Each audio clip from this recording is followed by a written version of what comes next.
आपकी पीढ़ी के साहित्यकार उस समय को समझने और बरतने में कहाँ गलतियां कर रहे हैं, जिसको असगर वजाहत बहुत ढंग से समझते हैं? देखिए, सबसे बड़ी बात यह है कि जानकारी होना चाहिए कि हमारा पाठक कौन है, हमारा रीडर कौन है और हम किससे बात कर रहे हैं। अगर हमारे रीडर के पास समय कम है, टाइम कम है, तो हम अपनी बात को कम शब्दों में उसके सामने रखें। कहानी को ऐसा स्वरूप दें जो सुनाई जा सके, साहित्य को ऐसा स्वरूप दें जो लोगों को रुचिकर लगे। लेकिन अगर हम वही पुराना 200 साल 100 साल पुराने वाला अपना एटीट्यूड रखेंगे तो निश्चित रूप से फिर हम अपने पाठकों को खो देंगे, हमारे पाठक हमसे दूर हो जाएंगे। तो इसलिए समकालीनता पहली शर्त है। हमारा आपके साथ संवाद होना बहुत ज़रूरी है।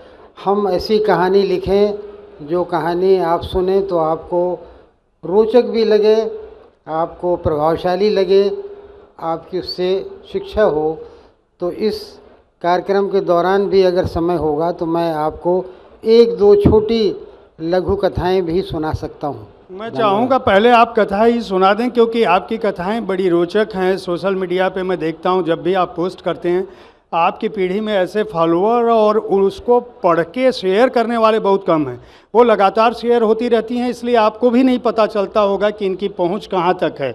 और प्रभाव की जहां तक मैं बात करूं, इतने कम शब्दों में हम सभी को ये सीखना चाहिए कि अगर हम किसी बात को कहना चाहते हैं तो 8-10 लाइनों में भी कितने अच्छे से कह सकते हैं, कोई चीज़ बची नहीं रह सकती। देखिए, ये संवादों में लिखी गई कहानी है, बहुत छोटी कहानी है। इसमें दो पात्र आपस में बात कर रहे हैं और बात करने वालों में एक पिता है और एक पुत्र है, एक बाप है और एक बेटा है। बेटे का नाम है रानू। रानू अपने पिता से कुछ सवाल पूछता है। आप जानते हैं कि कभी कभी बच्चे ऐसे सवाल पूछ लेते हैं कि बड़ों के पास उसका जवाब नहीं होता।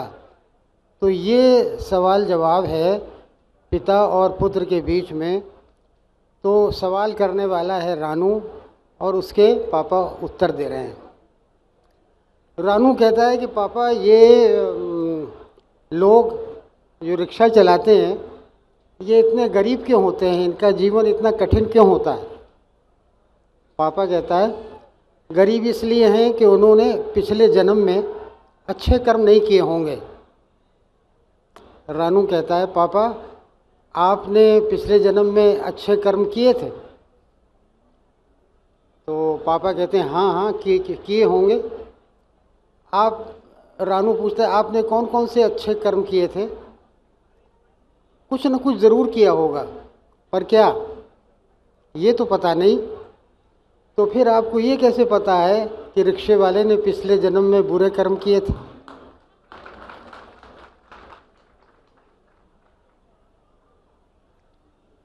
पापा टीचर कह रहे थे कि मरने के बाद अच्छे आदमी स्वर्ग में जाते हैं और बुरे आदमी नरक में जाते हैं। हाँ हाँ बेटा, ये बात सही है।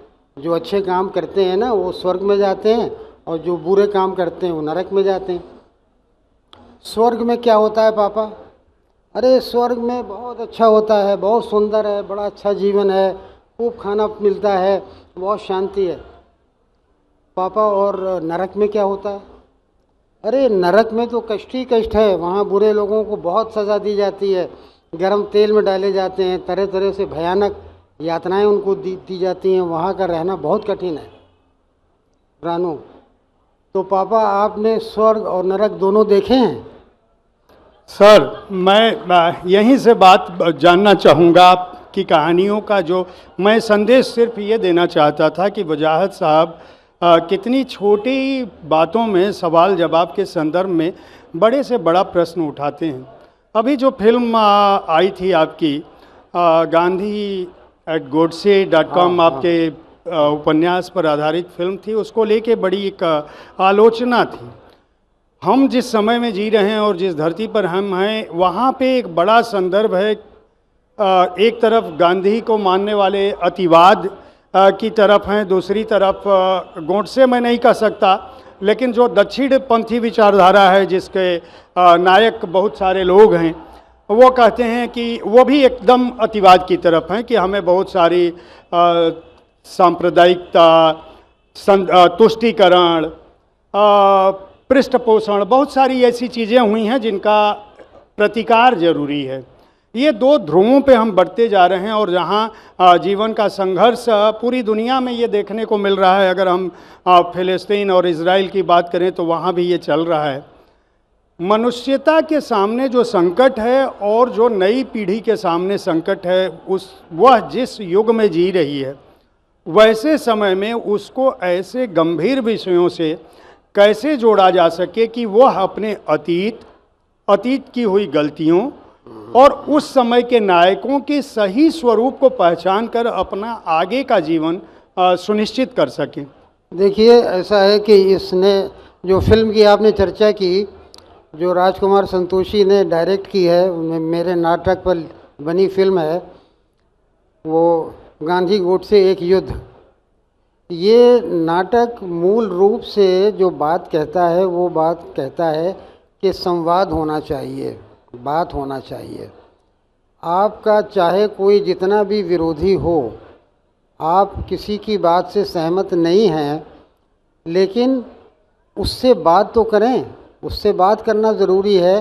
दो विचारधाराओं में, दो लोगों में, दो देशों में, दो समाजों में बातचीत और संवाद के होने पर ये फिल्म बल देती है।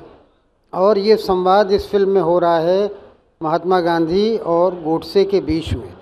दोनों एक दूसरे को समझने का प्रयास कर रहे हैं, दोनों एक दूसरे को जानने का प्रयास कर रहे हैं, और दोनों फिल्म के अंदर एक बदलाव महसूस करते हैं। जब बात होती है तो बात से बात निकलती है, और जब बात से बात निकलती है तो कोई ऐसी बात बन जाती है कि जो स्वीकार्य होती है, जो देश के हित में होती है, जो लोगों के हित में होती है।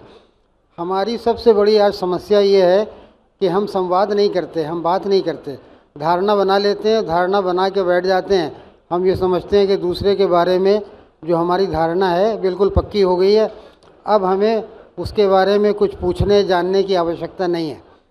तो ये जब तक समाज में ये अड़चन दूर नहीं होगी, तब तक और प्रगति के कोई रास्ते जो है वो बड़ी कठिनाई से मिलेंगे। क्या आप समझते हैं कि जो युवा पीढ़ी है, मैं अभी बैठा था और एक गीत, एक बच्ची जो यहाँ मंच पे थी, उसने और बच्चे ने गाना सुनाया, तुम जाओ भाड़ में हम चले पहाड़ में, और बच्चों ने बहुत तालियां बजाई, बहुत एंजॉय किया।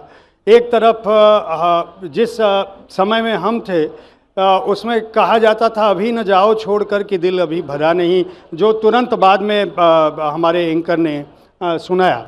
ये दो ध्रुव हैं। मुझे लगता है कि दोनों जगह एक तरफ एक उदात्त प्रेम उस तरह का था जहाँ जीवन मरण तक साथ की बात थी। एक हमारी ऐसी पीढ़ी है जिसके पास आपने खुद स्वीकारा कि समय नहीं है, वह विचारों तक, अपने संबंधों तक, संवेदना के उस स्तर तक कैसे पहुँचे। क्या हमारा साहित्य, आज का साहित्य, आज जो कुछ लिखा पढ़ा जा रहा है, जो हमारे नए नायक हैं, क्या वह इस बात की चिंता कर रहे हैं कि इस पीढ़ी को वह मिल सके जो कोमलता, जो संवेदना, जो प्यार और जो उदात्तता होनी चाहिए सहजीवन में एक मनुष्य की दूसरे मनुष्य के प्रति। देखिए, अभी आपने जो गाने का उदाहरण दिया कि तुम जाओ भाड़ में, तो ये एक आदमी गा रहा है कि तुम जाओ भाड़ में, दूसरा आदमी गा रहा है कि तुम जाओ भाड़ में, तो दोनों भाड़ में जाएंगे, दोनों भाड़ में जाएंगे, क्योंकि वो गा रहा है तुम जाओ भाड़ में, दूसरा कह रहा है तुम जाओ भाड़ में। नहीं, मैं चलूँ पहाड़ में कहता है सर। तो लेकिन जाएंगे दोनों भाड़। जब दूसरा आदमी गाएगा तो उसका मतलब यही होगा कि जो सामने है वो जाए भाड़ में। जब पहला गाएगा तो वो कहेगा तुम जाओ भाड़। उसको लाया कैसे जाए सर, ये बहुत महत्वपूर्ण सवाल है, क्योंकि धरती के सामने हमने अभी फिलिस्तीन इजराइल की बात। देखिए, ऐसा है कि इस तरह की जो प्रवृत्ति है वो लोगों के युवा समाज को अपने आप रियलाइज़ होगा कि दरअसल जो मामला बनता है, जो जो प्रगति है, जो आगे बढ़ना है, जो कैरियर बनाना है, जो काम करना है, वो मिल के ही हो सकता है। आप में से कौन ऐसा है जो ये कहे कि मेरा कोई मित्र नहीं है, मैं किसी के साथ काम नहीं करता हूँ, किसी के साथ पढ़ता लिखता नहीं हूँ, कोई ऐसा है जो मुझे मदद नहीं करता? तो पूरा संसार इसी से चलता है। पूरा संसार जो है भाड़ में जाने से नहीं चलता है, पूरा संसार जो है वो पहाड़ पे जाने से चलता है, और पहाड़ पे भी जब आपकी कोई सहायता करेगा तभी आप जाएंगे। तो इस तरह की धारणा जो है वो बनना चाहिए, और वो साहित्य और कलाएं बनाती हैं। साहित्य और कलाएं आपको जोड़ने का काम करती हैं, आपको मनुष्य की पीड़ा, मनुष्य के दुख को बताती हैं, मनुष्य होने के नाते आपकी मनुष्यता को, आपकी संवेदना को बढ़ाती हैं। तो आप दूसरे आदमी से अपना संबंध, समाज के साथ अच्छा व्यवहार करते हैं, मानवीयता है।